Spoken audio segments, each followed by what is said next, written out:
The Old Man Walkin' on the Road.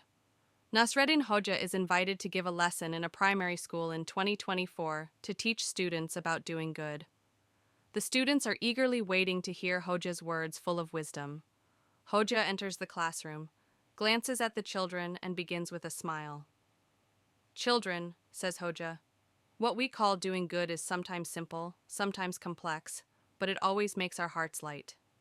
When a person is good to others, he actually does good to himself. So why is that? Now, let me tell you a little story. The students begin to listen attentively. Hoja narrows his eyes slightly as he thinks about the story he will tell and adopts his familiar witty expression.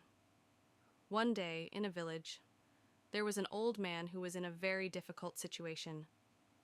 He walked along the road every day, but no one paid much attention to him. He had a very old, torn jacket in his hand and shoes with almost visible toes.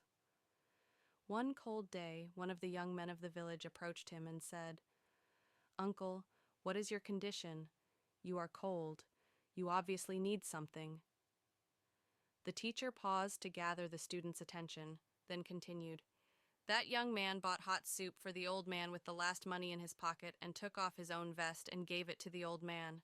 The old man's eyes filled with tears, but he only thanked the young man by touching his shoulder." The young man realized that this kindness warmed his heart. Instead of seeing someone in trouble while walking along the road, he returned home with the peace of mind that came from helping someone. The teacher stopped here and looked at the children. Then he encouraged them to think with a question. What do you think this young man gained when he did that kindness? The children think, some say, he got thanks, while others say, he gained inner peace. The teacher smiles and nods. Yes, you are right. Doing good to someone actually helps that person while also healing ourselves.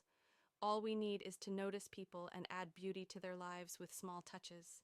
From now on, look for opportunities to help someone around you. Maybe you help a friend in trouble, or maybe you leave a bowl of water for an animal on the street. Sometimes kindness is small, sometimes big, but it always remains kindness. The students smile at each other, impressed by the teacher's words. After finishing his story, the teacher says, "Remember, children, kindness multiplies, grows, and beautifies the world when shared.